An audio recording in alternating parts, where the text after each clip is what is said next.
Hello student, class 9 science में आपका chapter number 2 force and law of motion.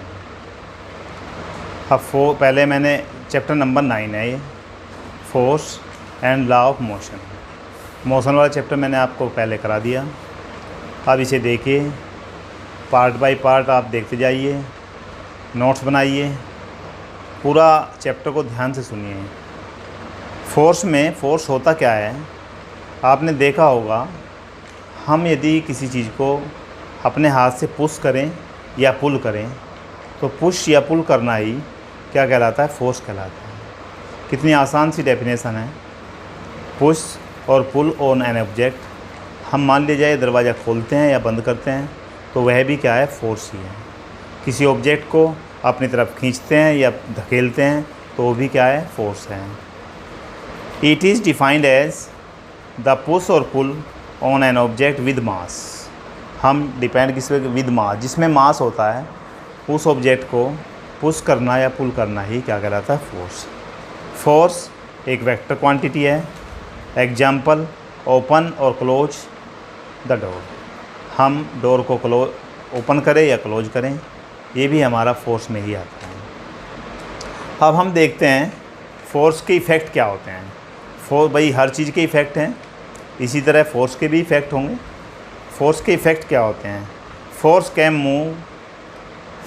Can move stationary object. एक object रखा है, देखिए मेरे सामने, मान ले जाए ये बोतल रखी है। मैं इस बोतल को आगे यहाँ से उठाकर यहाँ पहुँचा सकता हूँ, यहाँ से उठाकर यहाँ पर, यानी कि स्टेशनरी थी, रखी हुई थी, इसको मूव करा सकता हूँ। किस कारण मूव हुआ, अगर मेरे हाथ में इतनी जान न होती, मेरा फोर्स ना होता तो मैं इसको मूव नहीं करा सकता था। तो फोर्स का इफ़ेक्ट क्या हुआ, स्टेशनरी ऑब्जेक्ट को मूव कराना। सेकंड है force can stop a moving object. एक वस्तु चल रही है, उसको हम खींचकर अपनी ओर रोक सकते हैं। किसी गाड़ी को ब्रेक लगाकर रोक सकते हैं। ब्रेक लगाना भी एक तरह का फोर्स ही होता है। Third point, force can change the direction of moving object. एक ऑब्जेक्ट सीधा चल रहा है, आप उस पर फोर्स लगा दीजिए, उसका हैंडल घुमा दीजिए, किसी भी डायरेक्शन में घुमाएंगे तो हमने फोर्स लगाया, हम उसकी डायरेक्शन को चेंज कर सकते हैं। फोर्थ इफेक्ट है force can the shape and size of the object. किसी चीज़ को हम खींच कर लंबा कर सकते हैं या दबा कर छोटा कर सकते हैं या उसके साइज को बिगाड़ सकते हैं। एक ऑब्जेक्ट, मान लीजिए ये कॉपी है, ये कॉपी आपको प्लेन दिखाई दे रही है रेक्टेंगल की फॉर्म में, मैंने इसको ऐसे कर दिया, सिलेंडर की फॉर्म में बना दिया, तो ये क्या हुआ, साइज चेंज हो गया। किस कारण हुआ साइज चेंज, फोर्स के कारण ही साइज चेंज हुआ। अब बात करते हैं, हमने अब तक आपको फोर्स की डेफिनेशन, फोर्स वेक्टर क्वांटिटी होता है और फोर्स के इफ़ेक्ट क्या होते हैं। अब बात करते हैं टाइप ऑफ फोर्स। फोर्स के टाइप, जब किसी ऑब्जेक्ट पर दो या दो से ज़्यादा फोर्स लगाते हैं तो उन्हें दो भागों में डिवाइड किया जाता है। भाई हमने अब तक फोर्स लगा रहे थे, परंतु अब फोर्स दो या दो से ज़्यादा फोर्स लगा दी जाएँ तो अब उनको दो भागों में डिवाइड कर लेते हैं। वे दो पार्ट क्या हैं, फर्स्ट है बैलेंस्ड फोर्स, सेकंड है अनबैलेंस्ड फोर्स। पहले हम अनबैलेंस्ड फोर्स के बारे में डिस्कस करते हैं। If the resultant of applied force is equal to 0 then it is called balance force. फिर समझिए, बहुत आसान सी डेफिनेशन है, अभी इसको हम एक एग्जांपल के द्वारा भी समझाएंगे। If the resultant of applied force is equal to 0 then it is called balanced force. किसी ऑब्जेक्ट पर जब दो या दो से अधिक फोर्स कार्य कर रहे हों और उनका रिजल्टेंट 0 हो तो ऐसे फोर्स को बैलेंस फोर्स कहते हैं। जैसे कि मैंने इसमें एक डायग्राम दिखाया है, एक ऑब्जेक्ट है, उस ऑब्जेक्ट पर हमने लेफ़्ट से राइट में 25 न्यूटन का फोर्स लगाया और दूसरी साइड, अपोजिट साइड में, राइट से लेफ़्ट में 25 न्यूटन का फोर्स लगाया। तो दोनों तरफ फोर्स तो इक्वल लग रहे हैं, परंतु डायरेक्शन चेंज हो रही है। इसलिए अगर इनका रिजल्टेंट हम निकालें, 25 एक तरफ प्लस का आ जाएगा, दूसरी तरफ फोर्स -25 हो जाएगा, तो 25 - 25 0 हो जाएगा। तो बैलेंस फोर्स क्या आ जाएगा, रिजल्टेंट क्या हो गया, 0। तो यह फोर्स ना ही तो ये ऑब्जेक्ट इधर को खिसकेगा ना इधर को खिसकेगा। इसका मीन्स ये हुआ कि बैलेंस फोर्स वो होते हैं जब दो या दो से ज़्यादा फोर्स किसी ऑब्जेक्ट पर लगाए जाते हैं और उनका रिजल्टेंट जीरो हो जाता है, तो वह बैलेंस फोर्स कहलाता है। अब हम बात करेंगे, डिस्कशन करेंगे अनबैलेंस फोर्स के बारे में। If the resultant of applied force it is greater than the zero, यदि हमने दो या दो से ज़्यादा फोर्स लगाए हैं, उनका रिजल्टेंट हम देखें और उनका रिजल्टेंट जो है जीरो से ज़्यादा हो, तब वे force then it is called unbalanced force.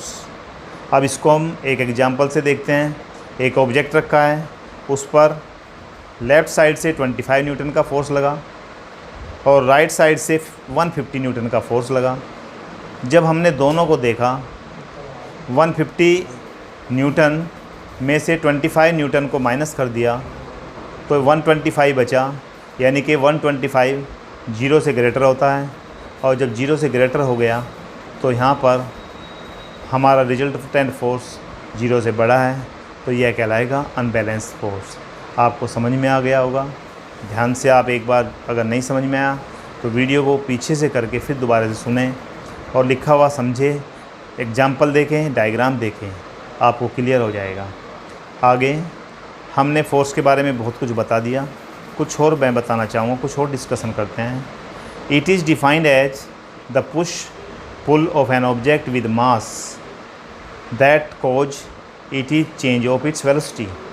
देखिए, इट इज़ डिफाइंड, इसको हम डिफाइंड करते हैं एज, कैसे डिफाइंड करते हैं अभी मैंने बताया था।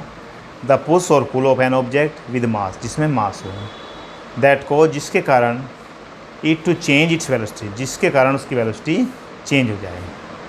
तो यानी कि इसका मीन्स ये हुआ, वेलोसिटी में चेंज होना टाइम के साथ, यानी कि rate of change of the velocity क्या कहलाता है? एक्सीलरेशन। इस डेफिनेशन को आप पहले से भी पढ़ चुके हैं। Rate of change of the velocity is called acceleration. अब हमारे पास मास भी है, यानी कि फोर्स इज इक्वल टू किसके बराबर होगा?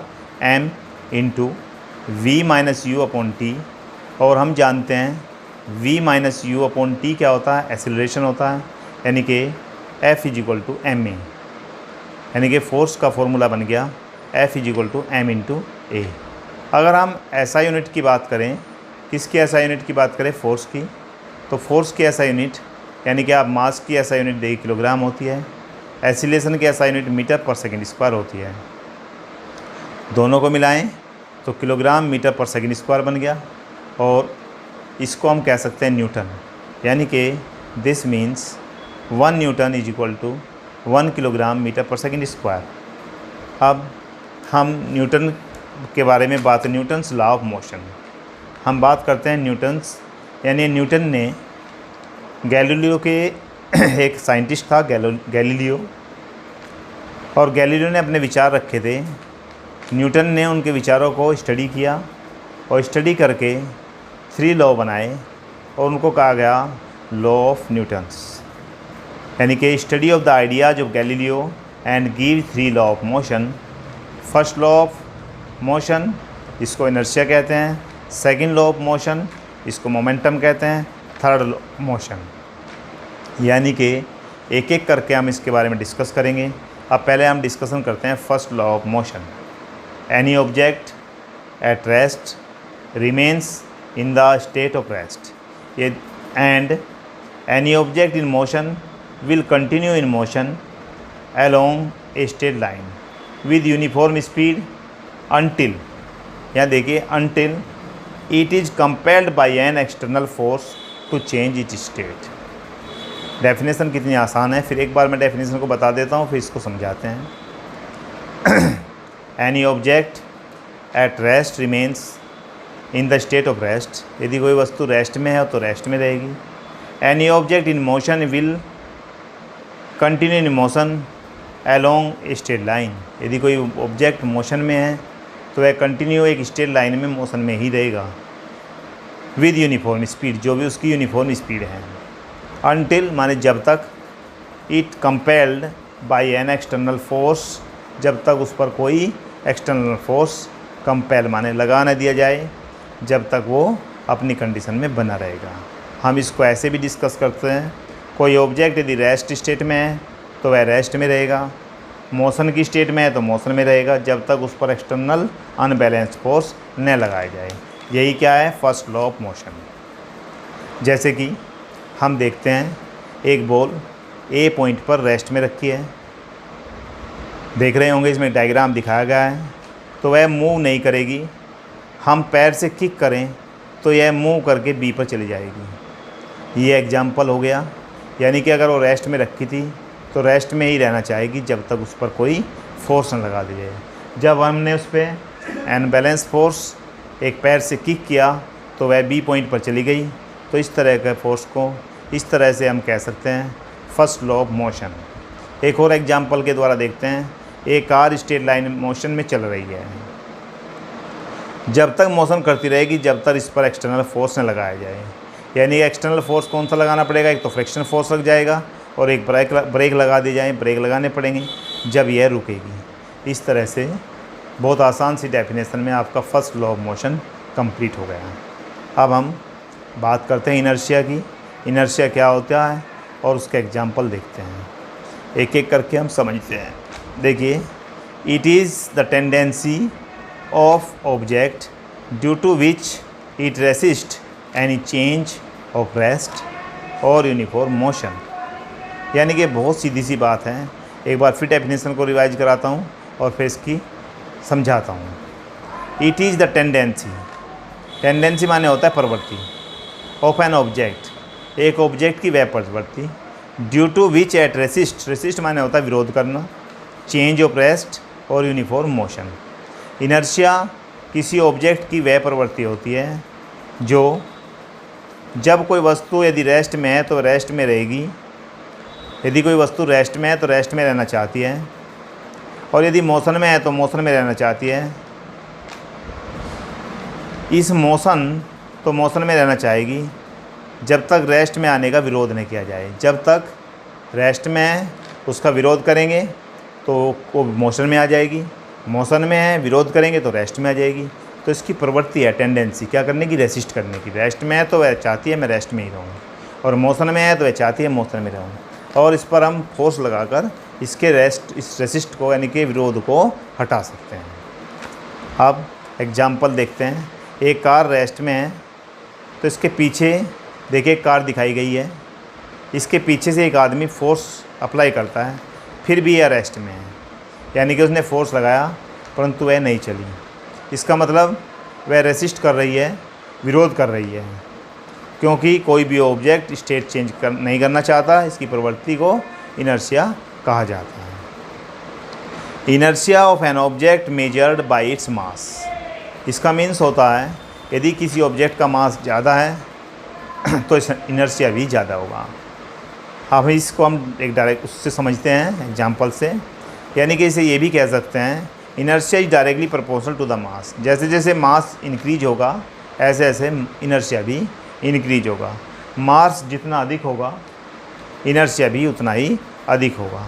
अब यहाँ देखते हैं एक 2 किलोग्राम का स्टोन है, कम मास वाले को हम जल्दी से हटा देंगे, यानी इनर्शिया कम लगाना पड़ेगा। एक दूसरा स्टोन देख लीजिए, यहीं पर एक स्टोन और रखा है 1000 किलोग्राम का। बड़े मास के स्टेट को चेंज करने के लिए ज़्यादा फोर्स लगाना पड़ेगा, यानी कि यह रेसिस्ट यानी विरोध ज़्यादा करेगा, और कम मास वाला कम करेगा। तो इसका मतलब ये होगा inertia is directly proportional to the mass, यानी कि मास कम है तो इनर्शिया भी कम, और मास अधिक है तो इनर्शिया भी अधिक है। अब हम आगे देखते हैं। First law of motion is also known as law of inertia. First यह आ जाता है एग्जाम में कि फर्स्ट लॉ ऑफ मोशन को इनर्शिया क्यों कहा जाता है। फर्स्ट लॉ ऑफ इनर्शिया को ही कहा जाता है और क्यों कहा जाता है, इसका एक कंक्लूजन निकलता है, उसके बारे में हम बताते हैं। न्यूटन फर्स्ट लॉ मीन्स, अब पहले हम न्यूटन्स के बारे में पढ़ते हैं फर्स्ट लॉ क्या है, फिर इनर्शिया के बारे में पढ़ते हैं, फिर दोनों पर कंक्लूजन निकालते हैं। न्यूटन ने फर्स्ट लॉ में बताया कि object is state of rest and state of motion, it should not be change its state without external force. यदि कोई ऑब्जेक्ट रेस्ट में है तो वह रेस्ट में रहेगा, मोशन में है तो मोशन में रहेगा जब तक उस पर कोई एक्सटर्नल फोर्स न लगा दिया जाए। इनर्शिया क्या है? अब इनर्शिया के बारे में हम इनर्शिया की डेफिनेशन को देखते हैं। क्या कहता है इनर्शिया? हमने पढ़ा दिया वैसे तो। Inertia is the tendency of an object. Inertia किसी ऑब्जेक्ट की वह टेंडेंसी है, टेंडेंसी मीन्स प्रवृत्ति है, in which it should not change its state by its own. दोनों यानी कि यह जब तक अपनी स्टेट को चेंज नहीं करेगा जब तक इसको चेंज ना करा जाए। उसमें भी न्यूटन ने हमें बताया कि यदि कोई बॉडी रेस्ट में है तो रेस्ट में रहेगी, मोशन में है तो मोशन में रहेगी, जब तक कोई उस पर एक्सटर्नल अनबैलेंस फोर्स न लगा दिया जाए। इसी तरह से हमें इनर्शिया में बताया गया कि किसी ऑब्जेक्ट की वह टेंडेंसी है कि वह रेस्ट में है तो रेस्ट में रहना चाहती है, मोशन में है तो मोशन में रहना चाहती है, जब तक उसे हम फोर्स लगाकर उसके विरोध को, उसके रेसिस्ट को हटाना दें। इसी बात को हम कंक्लूजन निकलता है, इससे एक कंक्लूजन निकलता है दोनों से कि फर्स्ट लॉ ऑफ मोशन को ही इनर्शिया कहा जाता है। अब हम इनर्शिया का एग्जाम्पल और देखते हैं, इनर्शिया के एग्जाम्पल के बारे में। फिगर डायग्राम आपको दिया गया है, आप डायग्राम में देखें। यहाँ एक बस जिसमें एक लड़की खड़ी है, ध्यान से देखें। उसमें हमने ऊपर पकड़ने के हत्थे भी लगाए हुए हैं। बस रेस्ट में है, लड़की भी रेस्ट में है। जैसे ही बस आगे चलना शुरू करती है तो लड़की का अपर पार्ट पीछे की ओर जरैक में झटका लगता है। ऐसा क्यों हुआ? आप लड़की की बात करें चाहे अपने आप की बात करें, तुम बस में खड़े हो, बस ने एकदम से चलना शुरू कर दिया, आप पीछे की तरफ जरैक झटका लोगे।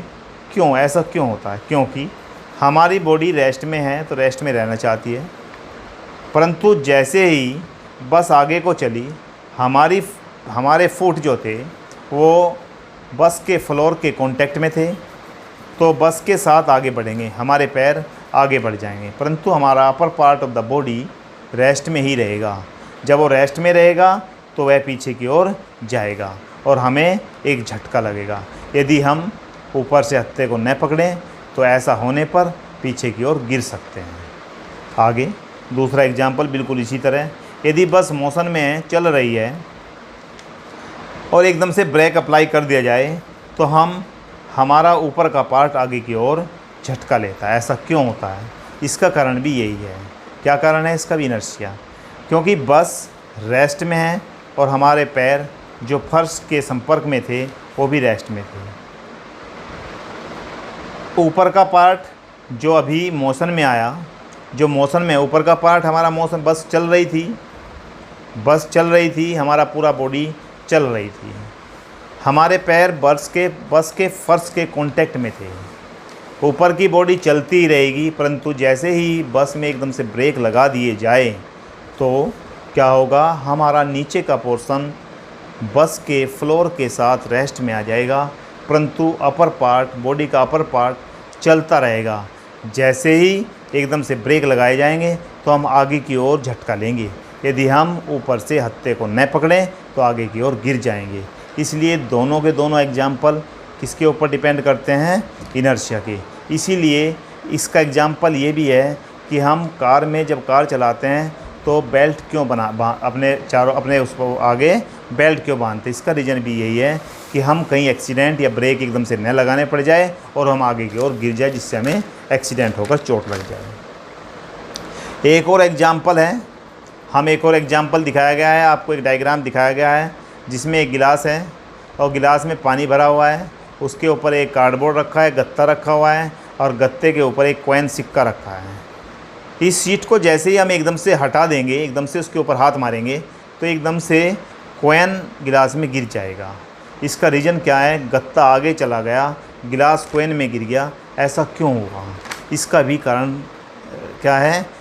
इनर्शिया ही है। जब हम गत्ते पर हाथ मारेंगे तो गत्ता एकदम से मोशन में आ जाएगा, परंतु कॉइन जब तक रेस्ट में था तो कॉइन वहीं पर रह जाएगा और गिलास में गिर जाएगा और गत्ता आगे निकल कर चले जाएगा। तो इनर्शिया के कारण उसी पोजीशन को मेंटेन करता है और यहीं पर रह जाता है। इस तरह से हमारा first law of motion complete हो गया, इनर्शिया भी कंप्लीट हो गया और इनर्शिया के एग्जाम्पल भी पूरे हो गए। इस लेक्चर में यहीं तक होगा।